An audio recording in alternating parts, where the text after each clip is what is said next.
Hello दोस्तों, उम्मीद है आप लोगों का दिन अच्छा जा रहा है। आज हम बात करने वाले हैं ग्लोबल टेंशन की और ऐसी जो ग्लोबल चीज़ें हो रही हैं या आपकी इन्वेस्टमेंट को कैसे अफेक्ट करेंगी। तो पहले तो हमारा समझना जरूरी है कि ग्लोबल टेंशन हम बात मेनली किस चीज़ की करेंगे। तो मैं जब ये कहता हूँ इसका मतलब ये है कि जो पॉलिटिकल, इकोनॉमिक और कोई भी ट्रेड डिस्प्यूट हो दो या ज़्यादा कंट्रीज़ में, या फिर कोई भी जियो पॉलिटिकल कॉन्फ्लिक्ट, उसकी हम बात करेंगे कि ये अनसर्टनिटी कैसे क्रिएट करते हैं मार्केट में और ये आपकी इन्वेस्टमेंट्स को कैसे अफेक्ट करेंगे। तो हम थोड़ी सी चीज़ों की बात करेंगे जैसे वॉर्स और जियोपॉलिटिकल कॉन्फ्लिक्ट्स या ट्रेड या economic sanctions, disputes, political instability. तो हम ये समझेंगे कि अनसर्टनिटी कैसे एक मेन ड्राइवर है मार्केट रिएक्शन का, क्योंकि मार्केट रिएक्ट करेगी डिपेंडिंग ऑन अनसर्टनिटी। कितनी अनसर्टनिटी है, किस चीज़ की अनसर्टनिटी है। तो uncertainty is the main decider of market reaction. और अब हम थोड़ा सा डिस्कस करते हैं कि ये जो ग्लोबल इश्यूज़ है इनका फाइनेंशियल मार्केट पे क्या इफ़ेक्ट होता है। तो basically global tension uncertainty increase करती है। लोगों को पता नहीं आगे क्या होगा, कल क्या होगा, या मार्केट कैसी होगी कल को। तो इसकी वजह से इन्वेस्टर का बिहेवियर इन्फ्लुएंस होता है। तो ये ग्लोबल टेंशन की वजह से मार्केट में वॉलेटिलिटी बढ़ सकती है, sudden rise and fall in stock prices होते हैं, और काफ़ी ज़्यादा इन्वेस्टर कॉन्फिडेंस भी फॉल हो जाता है, और शॉर्ट टर्म में मार्केट काफ़ी अनप्रडिक्टेबल हो जाती है।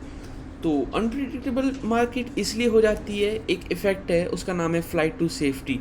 ये इफ़ेक्ट ये कहता है कि ड्यूरिंग अनसर्टन टाइम्स जो इन्वेस्टर्स होते हैं वो अपना पैसा सेफर एसेट्स में मूव करते हैं। फॉर एग्ज़ाम्पल, एक स्मार्ट इन्वेस्टर जब मार्केट अनसर्टन है, मार्केट नीचे जा रही है, वो अपने पैसे अपने पोर्टफोलियो से निकाल के थोड़े से सेफर एसेट्स की तरफ मूव कर देगा। फॉर एग्जांपल, यहाँ पे हो सकता है गोल्ड, गवर्नमेंट बॉन्ड्स या स्टेबल करेंसीज है जो।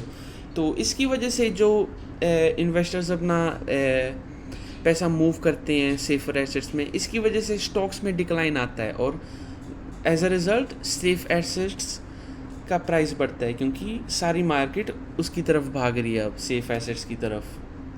तो ये तो हो गया फ्लाइट टू सेफ्टी का इफ़ेक्ट जो आपने समझा। अब तो हम देखते हैं कि ये ग्लोबल टेंशन का एक ग्लोबल इकोनॉमी पे क्या फ़र्क होगा।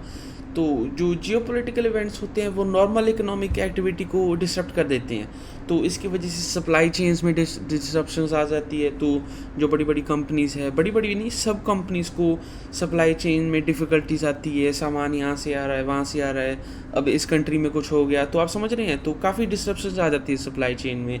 इसकी वजह से प्रोडक्शन कॉस्ट भी हाई हो जाते हैं, और ग्लोबल टेंशन की वजह से ऑयल और एनर्जी के प्राइसेस भी बढ़ सकते हैं। अब हमने देखा है, अब जो वॉर चल रही है उसकी वजह से काफ़ी ऑयल के प्राइस भी बढ़ रहे हैं। तो ये सारी चीज़ें एक ऑर्गेनाइजेशन के लिए इंक्रीज कॉस्ट करते हैं। तो इसके लिए इसकी वजह से काफ़ी अनसर्टनिटी बन जाती है मार्केट में, और बिज़नेस के लिए भी। तो जो शॉर्ट टर्म में बिजनेसेस काफ़ी प्रेशर फेस करते हैं ग्लोबल टेंशन की वजह से।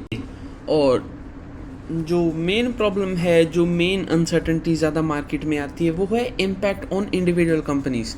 तो अब हमने समझ लिया कि ग्लोबल इकोनॉमी पे क्या अफेक्ट होता है, लेकिन एक कंपनी पे भी ग्लोबल टेंशन का अफेक्ट होता है, क्योंकि कॉस्ट इंक्रीज़ हो जाते हैं, प्रॉफिट मार्जिन कम हो जाता है, और अनसर्टन टाइम्स में कंज्यूमर स्पेंडिंग भी कम हो जाती है। काफ़ी केसेस में हमने ये भी देखा है कि यूएसए ने सैंक्शंस लगा दी, तो ट्रेड रिस्ट्रिक्शंस भी आपकी एक ऑर्गेनाइजेशन के रेवेन्यू को अफेक्ट कर सकती है।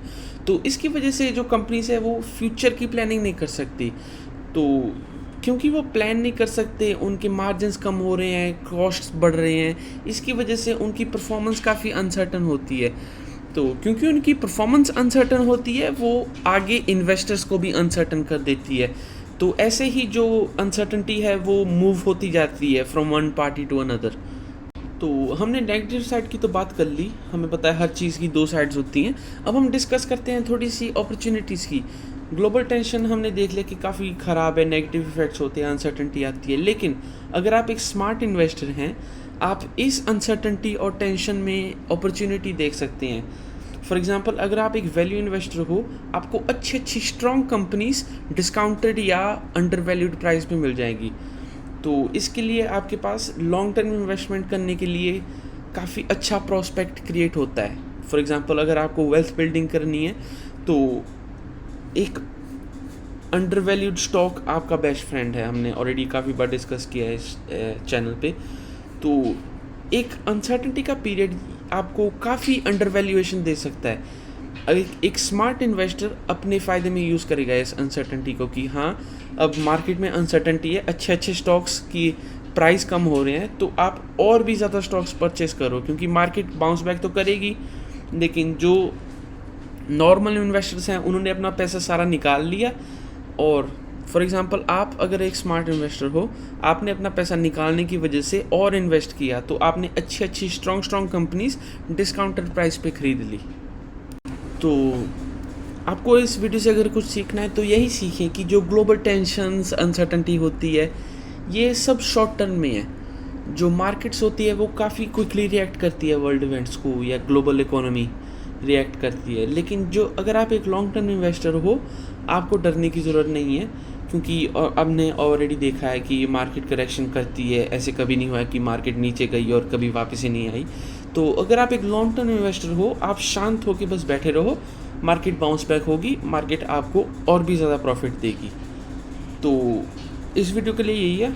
अगर आपको कुछ सीखने के लिए मिला तो सब्सक्राइब ज़रूर करना, उससे थोड़ी सी मेरी भी हेल्प हो जाती है। Thank you guys.